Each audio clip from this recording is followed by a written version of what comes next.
I had been counting the days, marking them off in neat boxes on a calendar pinned above my desk. Every paycheck, every overtime hour, every investment I'd carefully nurtured over the years had led to this moment. At 36, I could finally say the words aloud, "The house was mine," paid in full.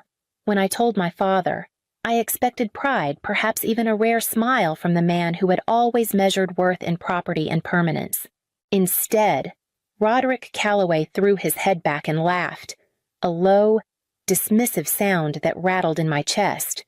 "Great," he said, still grinning, though his eyes were cold. "Now, pack your bags, your brother's moving in." For a second, I thought I had misheard him. The papers were still warm from the bank's stamp, tucked carefully in my bag. I had imagined this day as a gift for our family, a way of honoring my mother's memory. But across the table, Malcolm was already leaning back in his chair like a king surveying new land. "So I'll take the master," he said lightly, as if my years of sacrifice were nothing more than a transaction completed on his behalf. His tone carried the same ease he had known all his life. Our father's shield had always been his. My mouth went dry. I wanted to argue, to shout the truth into the room until the walls echoed it back. But instead, I sat still, the humiliation washing over me in waves. Every long night, every choice to deny myself so this house could stand it all seemed to collapse in that instant. The pride I had carried into the room was gone, leaving only the sharp edges of betrayal, and the first spark of something harder forming inside me. The sting of my father's laughter dragged me back to memories I had tried for years to bury. My entire childhood had been measured against Malcolm's shadow, though he never once carried the same weight I was expected to bear. When I was 12, I came home with straight A's, the result of nights spent studying under the weak light of a desk lamp. My father barely looked up from his newspaper, offering only a curt nod. The very next week, Malcolm brought home a report card dotted with C's, and Roderick clapped him on the back, saying, "At least you passed." Son. That was the pattern my best was expected, his mediocrity celebrated. After our mother died, the imbalance deepened. She had been the only one who noticed my efforts, who whispered encouragement when I wanted to give up. Without her, the house grew heavier, and my father's gaze sharpened. I was suddenly the one expected to cook, to clean, to take on the quiet roles my mother once filled, while Malcolm roamed freely, shielded by excuses. In high school, I took part-time jobs at the diner down the road, then as a tutor for neighborhood kids. Every dollar I earned went into savings or to help with bills. Meanwhile, Malcolm spent his afternoons on the basketball courts or sprawled on the couch with friends, the television blaring. If chores were left undone, my father would scold me for not keeping up, never turning to Malcolm, who slipped away with a grin. By the time I left for college, I had learned not to expect fairness. Responsibility clung to me like a second skin, while Malcolm floated through life with the unshakable assurance that someone else would always catch him. Those years had carved the truth into me in my father's eyes. One child could do no wrong, and the other could never do enough. The echo of that lesson was what made his words at the dinner table cut so deep. When I stepped into adulthood, I thought I was stepping into freedom. Instead, I found myself chained to the same house that had weighed on me since childhood. The roof leaked one spring, and while Malcolm shrugged and said it was Dad's problem, I was the one who called contractors, balanced estimates, and quietly put the bill on my credit card. When the water heater broke, I dipped into the savings I had been building for graduate school. Travel brochures I once kept tucked in my desk drawer turned into scrap paper for grocery lists. Each sacrifice was folded neatly into the next until I could barely tell where my own dreams ended and duty began. I told myself it was temporary, that once the house was stable, once my father was secure, I would finally take the trip to Italy I'd planned since college, or apply to that master's program in Boston. But each year blurred into the next, and my responsibilities multiplied. Roderick never thanked me. He spoke as if I were simply doing what was expected, keeping his legacy intact. "It's your duty," he said more than once, his tone flat, final. He never once called it a gift, though every payment I made chipped away at my future. Still, I paid, month after month, year after year. I shouldered the mortgage, convinced that one day he would look at me and see not just a daughter, but a woman who had carried our family on her back. I imagined him proud, even if silently, when the debt was gone. What I did not see then was how that pride I longed for had already been given away to a son who had never lifted a single weight. And that truth began to take shape the night Malcolm leaned back in his chair as if he already owned the walls I had fought to keep standing. The night my father decided to make his announcement, the air in the dining room was thick with expectation. He had called for a family dinner, though we both knew what that usually meant. Another performance in which Malcolm was the star and I was the supporting role. The table was set, the roast steaming, the wine poured, but the warmth was only surface deep. Halfway through the meal, Roderick cleared his throat, setting down his glass with a sharp clink. "Now that the house is finally paid off, it's time to do what's best for the family," he declared. His eyes flicked toward Malcolm with something close to pride. "Your brother will be moving in." I froze, fork suspended in the air. Malcolm grinned, stretching lazily as though the house had already bent itself around his comfort. "I'll take the master bedroom," he said, smirking at me. "It's bigger, and I've always liked that view." The words sliced through me. My years of sacrifice were being erased in a single evening, and no one seemed to notice the devastation written across my face. I forced myself to speak, my voice steady despite the tremor in my chest. "This is my home. I paid for it. Every payment, every repair mine." Roderick waved me off, irritation flashing in his eyes. "Don't get emotional. Ilara, this isn't about you. It's about family." That word family landed like a stone. To him, family meant Malcolm's comfort and my silence. The humiliation burned, but beneath it, a hard calm began to form. I set down my fork, folded my hands, and let the storm of my father's authority crash uselessly against me. Then I leaned forward, meeting his gaze with a steadiness he didn't expect. "Check the deed again," I whispered. The room fell into a stunned quiet, Malcolm's smirk faltering, my father's face paling as though he had just seen the edge of a truth he never wanted to confront. For a long moment, no one moved. My father's knife hovered over his plate, his knuckles white against the handle.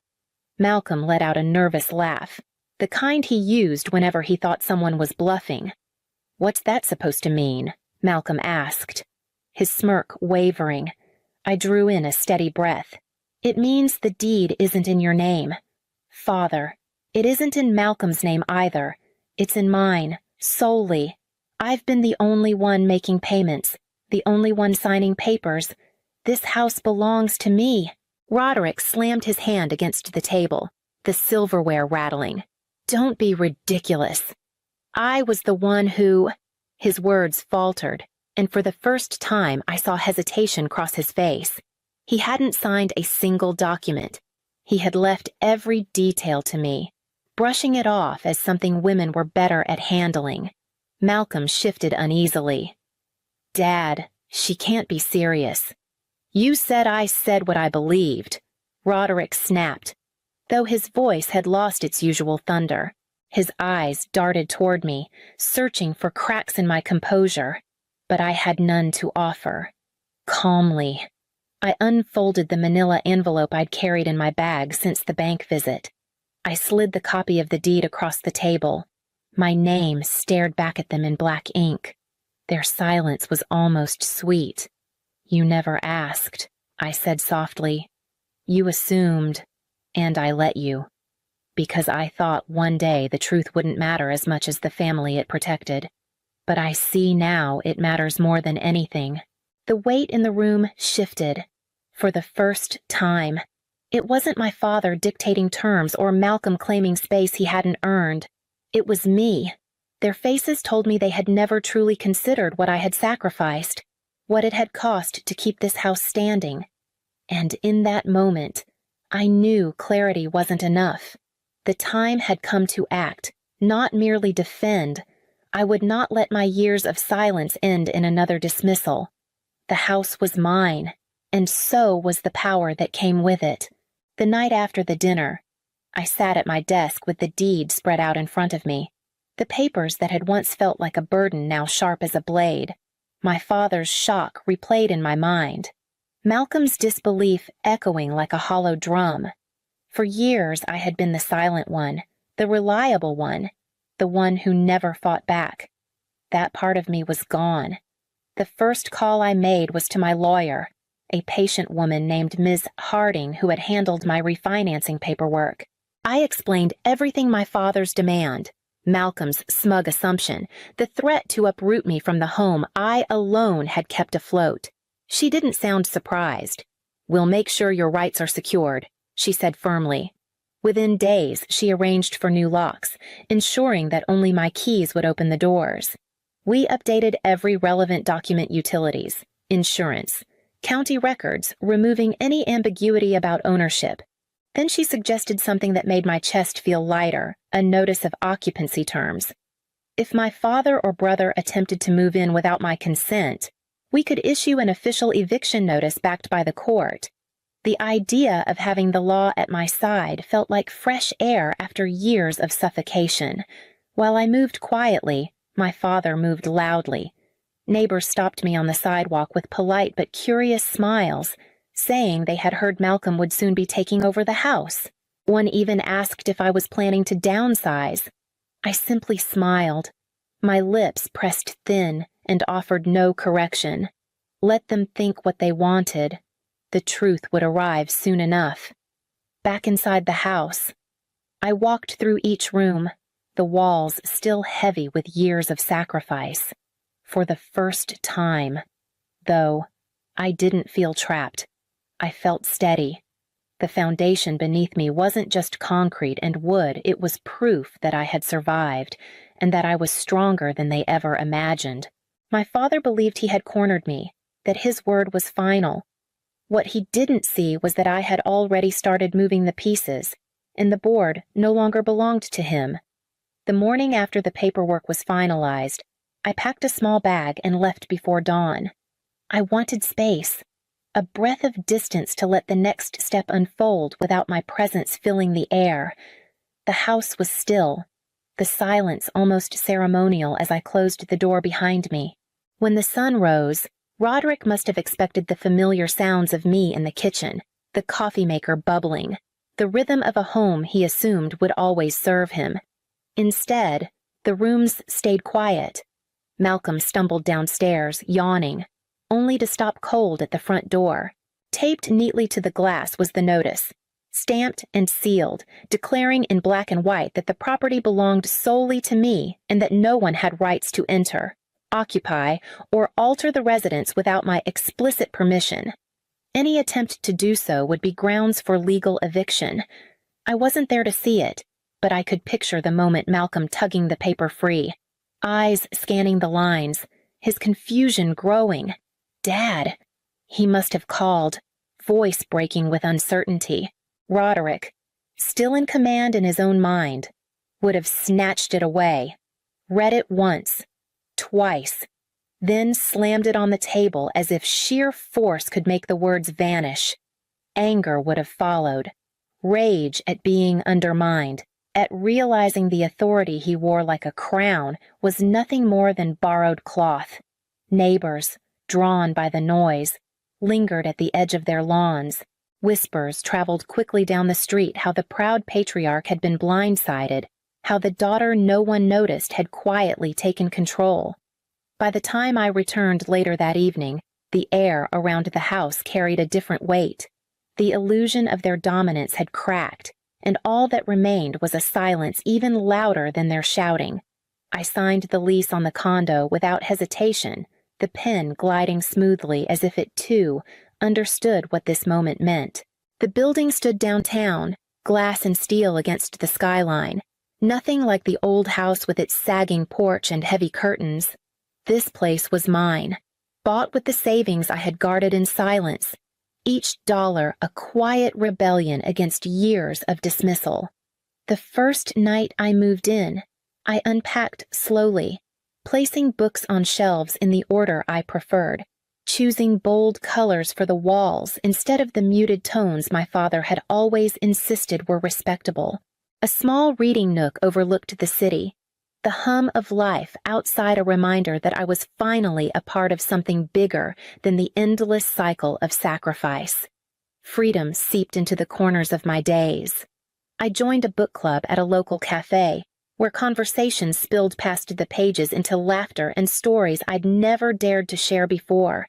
Colleagues I had drifted from during the long years of responsibility reappeared, and I allowed myself dinners, late-night walks, and the simple joy of belonging without judgment. What struck me most was the quiet, not the suffocating silence of my father's house, heavy with expectation, but a peace that felt earned. No one barged into my space demanding explanations. No one dismissed my work as meaningless. Each morning, I brewed coffee and opened my laptop in the sunlit kitchen, answering to no one but myself. For the first time, I wasn't just the daughter who carried the family's burdens. I was a Lara reader, professional, friend, woman without apology. And while I was learning how to breathe again, the phone began to ring, carrying the familiar number I had once answered without hesitation. The first time I answered, his voice was already breaking. Roderick didn't bother with pleasantries, just launched into a torrent of complaints. The roof was leaking again. The utility bills were piling up, and Malcolm, after weeks of promises, still hadn't found a job. The house I had held together for years was unraveling without my hands to patch its cracks. "You need to come back," he barked, the authority in his tone worn thin but still clinging to its old shape. "Out of respect for this family, you need to step up. This is your responsibility." I sat in silence, the weight of his words sliding off me like rain against glass. My mind replayed every moment I had been dismissed, every sacrifice belittled as nothing more than duty. When he paused, waiting for my agreement, I let the quiet stretch. Then I said, evenly, "It's not my problem." The line went dead silent, and I knew he hadn't expected defiance. I could almost picture the red flush rising across his face. Somewhere behind him, I heard Malcolm's muffled voice, raised in argument. Roderick snapped back, and within seconds, the two of them were shouting over one another. Malcolm accused him of lying, of failing to prepare. Roderick accused Malcolm of wasting his life, of being nothing but a drain. The unity they had once wielded against me had splintered, turned inward, jagged and bitter. Their fortress of entitlement was collapsing from within, and for the first time, I felt no urge to rescue it. When the call ended, I set the phone down, the echo of their fighting fading into nothing, and turned back to the quiet of my own life, where peace waited patiently for me to claim it. The condo had become more than a place to live. It was proof that I could exist outside the shadow of obligation. Each morning, I woke without the heaviness of someone else's demands pressing against my chest. I worked, I read, I laughed, and the silence that once suffocated me had transformed into something gentle, something chosen. One Sunday, I drove to the cemetery, the air cool and still. My mother's name was etched into the headstone, worn from years of weather, but the sight of it never failed to steady me. I knelt, brushing away leaves, and let the words I had carried for so long finally find their place. I kept the house standing as long as I could, for you. But I know now, love isn't proven by sacrifice alone. Dignity matters too, and that will be my legacy. I stayed there for a while, letting the quiet settle, imagining her smile if she could see the woman I had become, not bowed, not silenced, but unafraid to walk away. Back in the city, life moved forward. Neighbors waved, friends called, and I discovered new routines that belonged entirely to me, Roderick and Malcolm. I heard, remained in the crumbling house of their own making, arguing, blaming, sinking under the weight of entitlement they could no longer sustain. I did not resent them anymore. I simply let them go. The chains they had fastened to me had dissolved, and in their place was something stronger than walls or deeds. A house paid in full means nothing if respect is still owed. I paid for both, and only one remains mine.